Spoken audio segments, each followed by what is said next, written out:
तर मंडळी, प्रेग्नन्सीसाठी प्लॅन करून सुद्धा जर कन्सीव्ह होत नसेल तर त्यामागे प्रत्येक वेळी काहीतरी मोठं कारण असेल असं होत नाही. बरेच वेळा चुकीच्या वेळेला संबंध ठेवल्यामुळे सुद्धा या गोष्टी होतात. तर एक्झॅक्टली यावरचं सोल्युशन काय आहे या विषयावर आज आपण बोलणार आहोत. आणि प्रयत्न करून सुद्धा प्रेग्नन्सी का राहत नाही, रिपोर्ट्स पण नॉर्मल येतात, पण मग प्रॉब्लेम नेमका कुठे असतो. आता डॉक्टर म्हणतात की 70% केसेसमध्ये प्रॉब्लेम हा कुठलाच आजार नसतो, तर टायमिंग असतं. म्हणजे चुकीच्या दिवशी तुम्ही रिलेशन ठेवता त्यामुळे हे सगळं होतं. पण मग योग्य दिवस कसा आहे, कसं ओळखायचं, याचं काय सोपं सोल्युशन आहे. तर याचं सोल्युशन आहे ओव्ह्युलेशन किट. तर हे ओव्ह्युलेशन किट नेमकं काय आहे, कसं वापरायचं आणि हे किती तुमच्यासाठी हेल्पफुल आहे हे जाणून घेण्यासाठी हा व्हिडिओ शेवटपर्यंत नक्की पहा. तर मंडळी, बऱ्याच कपल्सना वाटतं की प्रेग्नन्सी होत नाही म्हणजे काहीतरी प्रॉब्लेम आहे. पण खरं तर असं असतं की वुमन्सच्या बॉडीमध्ये दर महिन्याला एक ठराविक दिवस असतो ज्यावेळी अंड रिलीज होतं. त्याला आपण ओव्ह्युलेशन आणि म्हणतो. आणि हे जे अंड असतं ते 12 ते 24 तासच ते जिवंत राहू शकतं. जर त्यावेळेस स्पर्म आणि एग भेटले तर प्रेग्नन्सी होते. म्हणून जर टायमिंग चुकलं तर सगळं नॉर्मल असून सुद्धा प्रेग्नन्सी राहत नाही. तर आता ओव्ह्युलेशन किट म्हणजे नेमकं काय आहे. तर ओव्ह्युलेशन किट हे एक साधं होम टेस्ट आहे, अगदी प्रेग्नन्सीच्या टेस्टसारखं. जसं आपण प्रेग्नन्सी टेस्ट करतो त्यामध्ये कशा 2 लाईन्स आल्या तर आपण टेस्ट पॉझिटिव्ह आहे असं समजतो. ओके, सो तसंच हे ओव्ह्युलेशन किट काम करतं. फरक फक्त एवढाच आहे की प्रेग्नन्सी टेस्ट सांगतं प्रेग्नेंट आहोत की नाही, आणि ओव्ह्युलेशन किट सांगतं की प्रेग्नन्सीसाठी योग्य वेळ म्हणजे ओव्ह्युलेशन कधी आहे हे या किटमध्ये आपल्याला कळतं. बॉडीमध्ये असलेल्या LH हॉर्मोन म्हणजेच ल्युटिनायझिंग हॉर्मोनला डिटेक्ट करतं हे किट. आणि हा हॉर्मोन ओव्ह्युलेशनच्या 24 ते 36 तास आधी अचानक वाढतो. म्हणजे किट पॉझिटिव्ह आलं तर समजायचं की आता योग्य वेळ आहे रिलेशन ठेवण्यासाठी. आणि ओव्ह्युलेशन किट नेमकं कसं काम करतं, तर हे किट युरिनमधून LH हॉर्मोन तपासतं.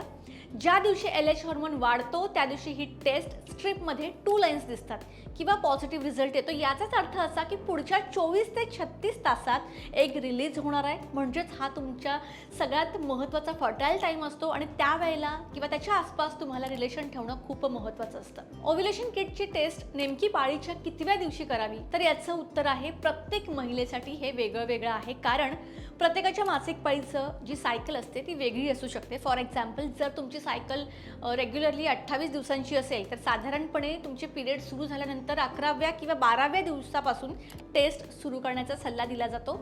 मात्र काही महिलांसाठी पाळी 30, 32 किंवा त्यापेक्षा जास्त दिवसांनी येत असेल तर टेस्ट सुरू करण्याचा दिवस सुद्धा बदलू शकतो.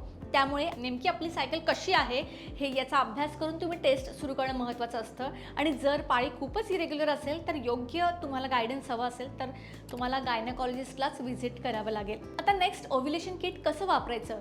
तर ओव्ह्युलेशन किट वापरणं खूप सोपं आहे. तुम्ही दर महिन्याच्या सायकलनुसार ठराविक दिवसांपासून टेस्ट सुरू करताना साधारण जसं की मी आता तुम्हाला सांगितलं त्या दिवशी तुम्हाला ते चेक करायचं आहे. फक्त तुम्हाला युरिनचं सॅम्पल घ्यायचं आहे, स्ट्रिपवर टाकायचं आहे आणि मग 3 ते 5 मिनिटं थांबायचं आहे. जसं तुम्ही प्रेग्नन्सी टेस्ट करता तसंच. जर त्यावेळेत ती लाईन डार्क झाली तर समजा हे पॉझिटिव्ह आहे, LH सर्च झालेला आहे आणि ओव्ह्युलेशन जवळ आहे. आता योग्य वेळी रिलेशन ठेवणं का महत्त्वाचं आहे. प्रेग्नन्सीसाठी स्पर्म 3 ते 5 दिवस बॉडीमध्ये जिवंत राहू शकतं, पण एक फक्त जे अंड असतं ते 12 ते 24 तासच जिवंत राहतं. म्हणून जर ओव्ह्युलेशनच्या 1 ते 2 दिवस आधीपासून आणि ओव्ह्युलेशनच्या दिवशी रिलेशन ठेवले तर स्पर्म आधीपासून प्रेझेंट असतात आणि एग रिलीज झाल्यावर फर्टिलायझेशन होण्याची शक्यता जास्त असते. म्हणून डॉक्टर म्हणतात की टाईम इज एव्हरीथिंग. आता ओव्ह्युलेशन किट का उपयोगी आहे, तर ओव्ह्युलेशन किटमुळे आपला गेसवर्क संपतो. म्हणजेच कोणता दिवस योग्य आहे हे तुम्हाला अंदाजाने ठरवायची गरज उरत नाही. सो तो स्ट्रेस कमी होतो, प्लॅनिंग थोडी सोपी होते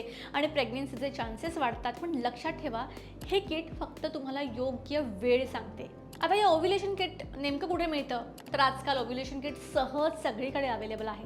मेडिकल स्टोर्समध्ये, मोठ्या फार्मसीमध्ये, तसेच विविध ऑनलाईन शॉपिंग तुम्ही करत असाल तर त्या ऑनलाईनसुद्धा मागवू शकता. वेगवेगळ्या कंपन्यांची ओव्ह्युलेशन किट्स बाजारामध्ये उपलब्ध आहेत. साधारणपणे एका किटची किंमत त्याच्या स्ट्रिप्सच्या संख्येनुसार बदलू शकते. आता काही किट्स जे आहेत ते तुम्हाला 100-200 रुपयांपासून मिळतात, तर काही प्रीमियम किटसुद्धा अवेलेबल आहेत ज्याची किंमत थोडी जास्त असू शकते. आणि किटसोबत वापरण्याची पद्धतसुद्धा तुम्हाला दिसेल, त्यामुळे ते तुम्हाला इझिली यूज करता येईल. आता हे ओव्ह्युलेशन किट छोटंसं आहे पण खूप उपयोगी टूल आहे जे तुम्हाला फर्टाईल विंडो समजायला मदत करतं. तुम्हाला अशाच हेल्थ आणि फर्टिलिटीबद्दल सोपी माहिती हवी असेल तर प्लीज हा व्हिडिओ नक्की शेअर करा आणि चॅनलला सबस्क्राईब करायला विसरू नका.